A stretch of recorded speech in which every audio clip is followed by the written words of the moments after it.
tanah tidak hanya sebagai tempat berpijak di bumi.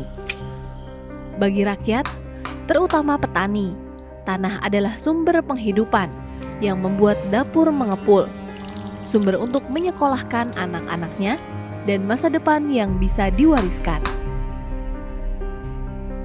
Banten pernah menyimpan cerita panjang tentang para petani yang berpuluh tahun berjuang demi tanah mereka. Tanah itu buat kehidupan anak cucu kita, bukan tujuan akan dijual. Gitu. Tapi ketika tanah dikuasai segelintir orang, ia bisa jadi sumber konflik, ketidakadilan, bahkan memutus harapan hidup masyarakat. Nama saya Omo. Di sini tahun 89 saya udah di sini. Udah menggarap di samping perusahaan ini, perusahaan PT Banten Pranger ini ya. Tahun 89 kita sama keluarga saya, sama bapak saya, saudara-saudara saya berkumpul di situ di samping perusahaan, ada tanah enggak digarap sama perusahaan. Tahun 89 saya nanam duren, nanam kelapa, nanam kopi, udah alhamdulillah berhasil. Bahkan tanah tersebut di samping perusahaan itu udah saya ajukan ke desa dibikin SPPT.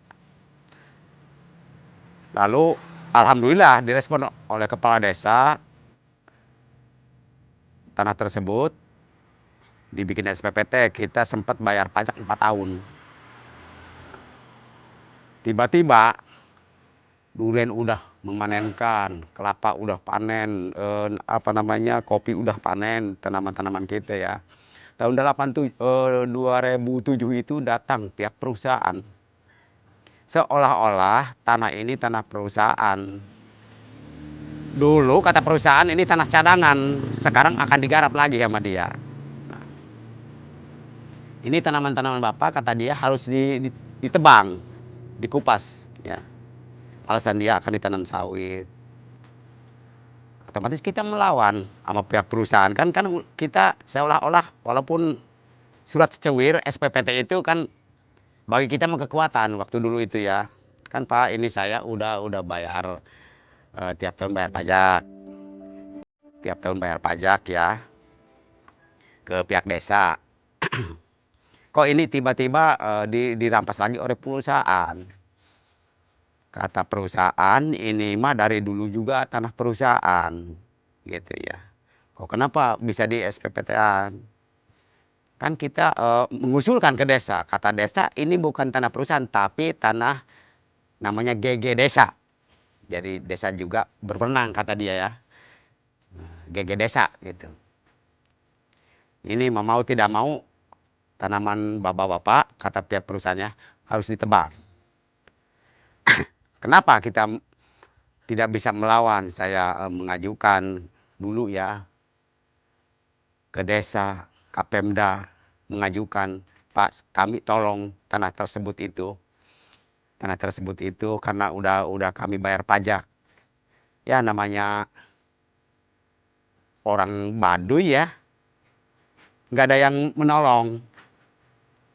Nah akhir kemudian kata pihak perusahaan, udah ini mah harus nyingkir dari sini, dari lokasi ini. Jadi kita mengajukan kemana-mana, pokoknya tidak punya kemenangan lah, kalah, pokoknya kalah. Nah,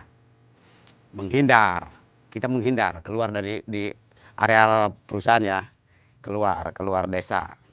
Ketika tanah diambil tanpa adil, harapan ikut dirampas. Namun, petani tak menyerah. Iya, belum ada ketenangan, Bu. Belum ada ketenangan. Itu belum ada ketenangan. Masih bimbang. Berpuluh tahun lebih mereka bertahan, membangun organisasi, belajar hukum, memperkuat diri.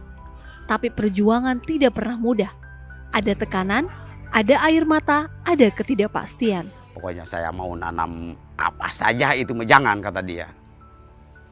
Selain tanaman jangka pendek, tanaman kencur, jahe, selain itu jangan.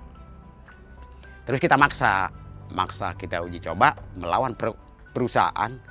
Saya menggerakkan ke anggota saya, coba kita dicoba nanam kayu keras, nanam kalabise, jabon ya, nanam mahoni, dicoba untuk melawan perusahaan.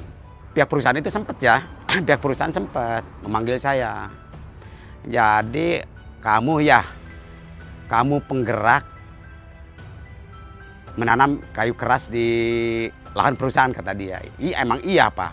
Emang kenapa? Ini harus dikupas lagi. Saya melawan. Saya yang nanam, ya. Kenapa saya yang ngupas? Kalau mau Bapak yang ngupas. Kata saya, pihak perusahaan, ya. Bapak yang menebang. Kan saya yang nanam. Masa iya tanaman saya ditebang sama saya? Kalau mau udah. Kan dia tidak berani. Tahun 2012 itu. 2012.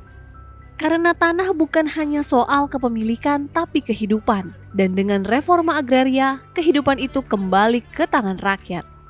Atau peran saya mah ke pihak BPN itu syukur alhamdulillah.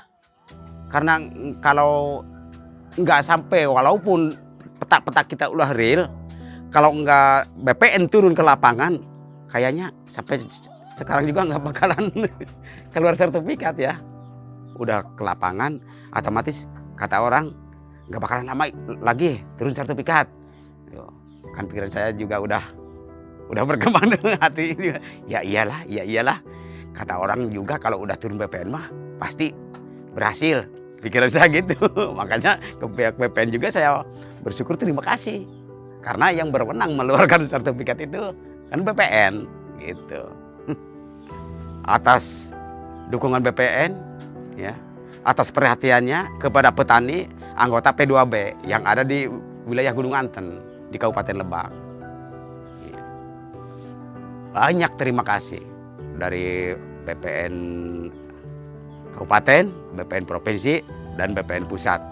Bahkan saya mah waktu terbit sertifikat banyak rintangan, nggak bakalan dapat, nggak bakalan berhasil P2B tersebut. Pasti yang berhasil itu pihak desa, nggak mungkin pihak P2B dapat. Nah, tiba-tiba syukur alhamdulillah 2023 itu bulan Oktober tanggal 27 terbit surat sertifikat. Bahkan waktu itu saya mah betul-betul nangis ya. Nangisnya kegagas ya. Jadi saya itu kata orang nggak mungkin. Kata orang nggak mungkin, kok bisa mungkin gitu ya. Bisa mungkin. Nah, di situ juga ada pengakuan dari pihak pemerintah. Nah, jadi dari 2023 itu kita nggak bimbang, nggak ragu untuk mengelola lahan, ya. Tanah udah jadi milik kita, tinggal kemauan kita mengelola lahan. Dan kalau punya modal kita, kalau mau membangun rumah, nggak ada halangan rintangan, ya. Tergantung kita punya modal, gitu. Jadi bersyukur alhamdulillah. Sesudah redis, alhamdulillah organisasi mendirikan aras, mendirikan masjid, musola.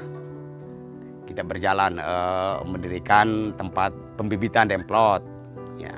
Sekarang walaupun belum beres, belum selesai, itu untuk penginapan. Ya. Kalau ada tamu-tamu nantinya bisa nginep di sana, gitu, Pak. Reforma agraria hadir, bukan sekadar membagi tanah, tapi mengembalikan hak, mengembalikan martabat, mengembalikan sumber penghidupan. Kalau nggak ada sertifikatnya, kayaknya kayak dulu lagi. Kayak waktu itu pengusiran di tahun 2007 itu di situ. Walaupun udah di SPPT sama kepala desa, gitu, nggak ada sertifikatnya nggak bisa apa-apa kita kan. Gitu. Sekarang mah kalau ada sertifikat mah kayak kemarin menggugat pihak perusahaan, kita lawan kan kalah. Pihak perusahaan ke pengadilan 7 kali ke pengadilan kemarin kan, sesudahnya ada sertifikat. Kan dilawan sama kita, kalah gitu. Kan ada tiba-tiba ada geng masuk ke lahan kita. Ke sesama petani, kita mari tanah tersebut walaupun kecil kita kelola supaya kita bermanfaat untuk anak cucu kita supaya ada peningkatan ekonomi kita ya dari sekarang ke depan. Mari kita kelola bersama-sama lahan tersebut, dimanfaatkan. Pokoknya dari seluruh anggota P2B yang ada di Gunung Anten, mari kita bersama-sama mengelola lahan dimanfaatkan sebaik mungkin, sebetul-betulnya, biar kita ada peningkatan. Gitu. Hidup reforma agraria! Perjuangan petani Banten adalah wajah nyata reforma agraria, bahwa ketika tanah kembali ke rakyat, mereka bukan hanya bertahan, tapi juga bangkit untuk hidup yang lebih adil dan bermartabat.